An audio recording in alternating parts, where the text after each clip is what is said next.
मित्रांनो, उठा, जागे व्हा आणि यश प्राप्त होत नाही तोपर्यंत थांबू नका. अशा आपले आदर्श असणारे स्वामी विवेकानंद यांच्याबद्दल आज आपण थोडक्यात माहिती घेणार आहोत. तर चला सुरुवात करूया.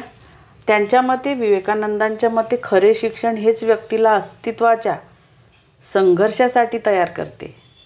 शिक्षण हे माणसाला समाजसेवेसाठी, त्याच्या चारित्र्याचा विकास करण्यासाठी तयार करते आणि शेवटी त्याला सिंहाचा आत्मा आणि शौर्य आत्मसात करते.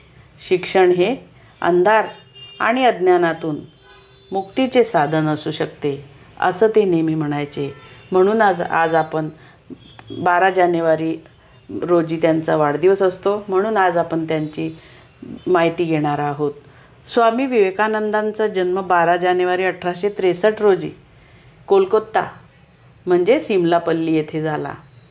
त्या दिवशी मकर संक्रांतीचा सण होता. त्यांचे नाव नरेंद्र ठेवण्यात आले.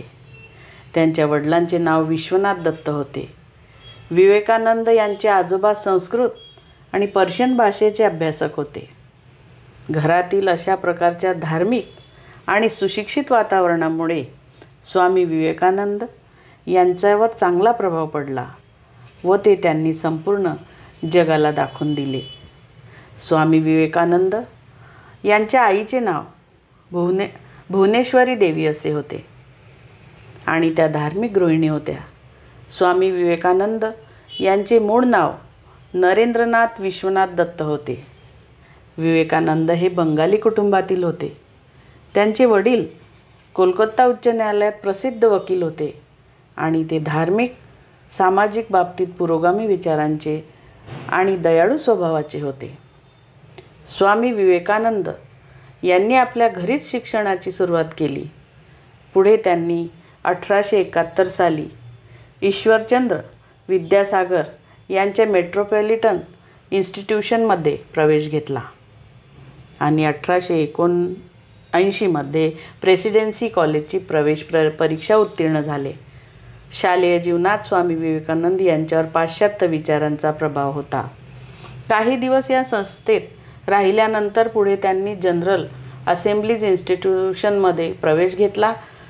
येथे त्यांनी तर्कशास्त्र, पाश्चात्य तत्त्वज्ञान आणि युरोपचा इतिहास यांचा अभ्यास केला.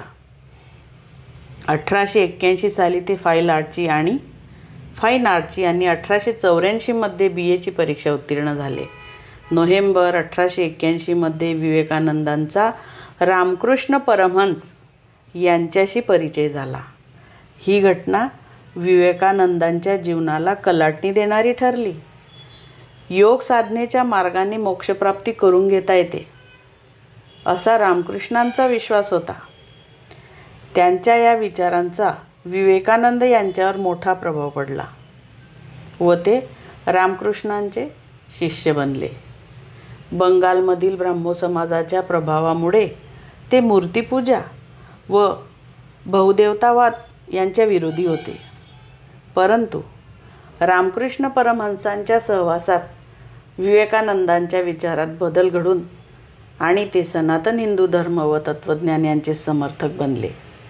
6 वर्ष त्यांनी एकांतात योग साधना केली. पुढे त्यांनी संपूर्ण हिंदुस्थानभर भ्रमंती केली. अशी होती आजची थोडक्यात माहिती. कशी वाटली नक्की कळवा. तोपर्यंत धन्यवाद.